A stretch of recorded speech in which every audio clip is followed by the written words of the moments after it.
కొన్నిసార్లు కొంతమంది నేను చూసినప్పుడు నాకు కొన్నిసార్లు కొన్ని గుర్తు వస్తుంటాయి. మా ఇంట్లో ఇప్పుడు మన ఇల్లు ఉందా, కొన్ని ఇప్పటికీ కూడా మా అవసరతలు తీర్చబడని చాలా ఉన్నాయి మా ఇంట్లో, మా కుటుంబంలో. తీర్చుకోలేక కాదు, మరి అది తీర్చుకునే స్తోమత కొన్నిసార్లు వచ్చినా ఆ సొమ్మును, ఆ అమౌంట్ను మరలా పరిచర్య కొరకే వాడుతాం తప్ప మేము దాని మీద స్పెండ్ చేయని చాలా కారణాలు ఉన్నాయి. నేను ఈరోజు నాకు చాలా సంవత్సరాల తర్వాత గుర్తొచ్చిన సంఘటన. మా పాప చనిపోయే టయానికి 7 సంవత్సరాలు పాపకి.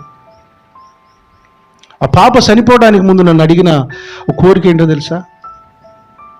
డాడీ నాకు చెప్పులు కొనివా అని అడిగింది. ఆమె చివరి కోరిక అదే.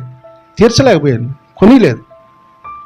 కొనటం పెద్ద పని కాదు, కానీ నాకు ఆ స్తోమత ఉన్నా కూడా ఆ టైం రాలేదు, నాకు తీర్చలేకపోయినా. చనిపోయేటప్పుడు 50-100 రూపాయలు పెడితే వస్తాయి చెప్పులు. ఎన్నో పరిచర్యలు, అలాంటి మా త్యాగాలను, మా పనులను కూడా కొన్నిటిని డెడికేషన్ చేసుకుని పరిచర్యకి వెళ్తుంటాం. ఇప్పటికి కూడా నాకు గుర్తుకొచ్చినప్పుడల్లా బాధపడతాను. డాడీ నాకు చెప్పులు ఎప్పుడు కొనిస్తామని అడిగింది చనిపోయే ఒక్కరోజు ముందు కూడా.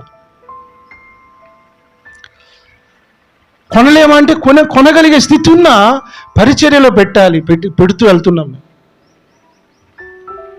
అందుకనే ఎవరైనా బాధల్లో ఉంటే స్పందించే హృదయాన్ని ఇచ్చాడు. పడిపోయిన స్థితిలో ఉన్న వాళ్ళని నిలబెట్టే పని ఇచ్చాడు.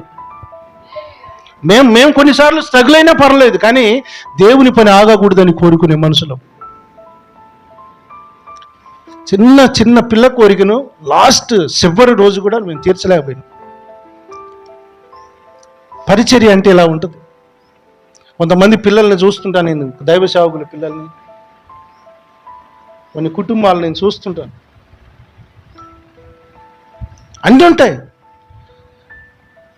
మేము ఉండలేమంటే ఉండగలిగే స్థితే, కానీ పని జరగాలి. ఇప్పుడు పరిచర్యకు పెడుతున్న ప్రతి పైసను కౌంట్ చేసుకుంటే ₹1 కూడా పెట్టబుద్ధి కాదు. అందరికంటే ఉన్నతంగానే ఉండగలుగుతాం మేము. అని అలాంటి మనసు ఇచ్చాడా? అది కాదు కదా ప్రభు మనకు నేర్పింది. ప్రభు మనసు, ప్రభు ఎలా చూశాడో అలా చూస్తున్నాను. ఈ పరిచర్య అనేకులకు అర్థం కాకపోవడానికి కారణం ఇదే.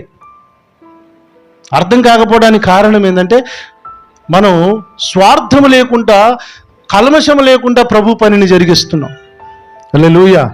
స్వార్థంగా ఆలోచించేవాని మాట తీరు వేరుంటుంది, చూపు వేరుంటుంది, పరిచర్య విధానం వేరుంటుంది. ఈ రోజుకి కూడా కల్మషము లేకుండా పరిచర్య జరగాలి, దేవుని పని యథార్థంగా ఆయన ఎలా ఏం చెప్పాడు అది చేయాలి అనేటువంటి మనసుతో జరిగిస్తున్నాం.